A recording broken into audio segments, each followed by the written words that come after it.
Okay, that's settled. How me and Bandit happened to be in New Orleans when the hurricane hit.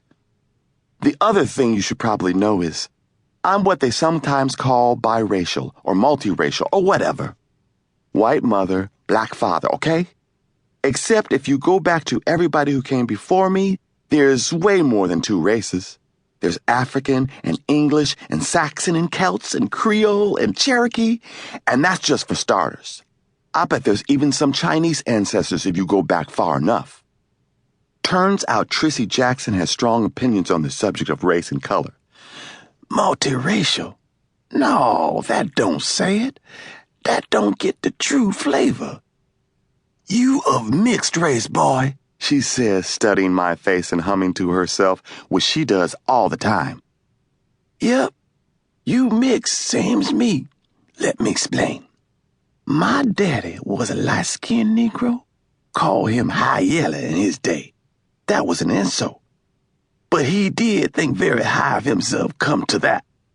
See, one of my daddy's grandfathers was white, and his own mama was a Creole of color, which is partly African blood and partly French blood, descended by way of the free people of color, a whole class of their own.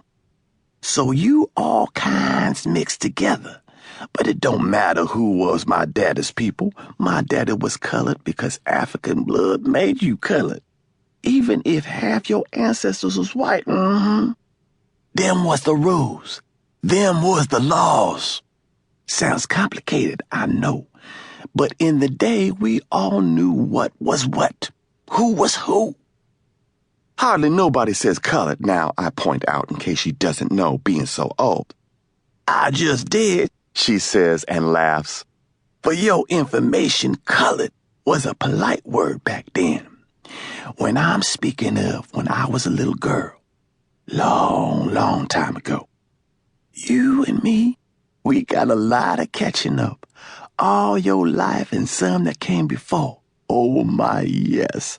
From the look of you, your mama's got true blonde hair. That about right? I nod. And you got her straight hair mostly, except yours is darker hair.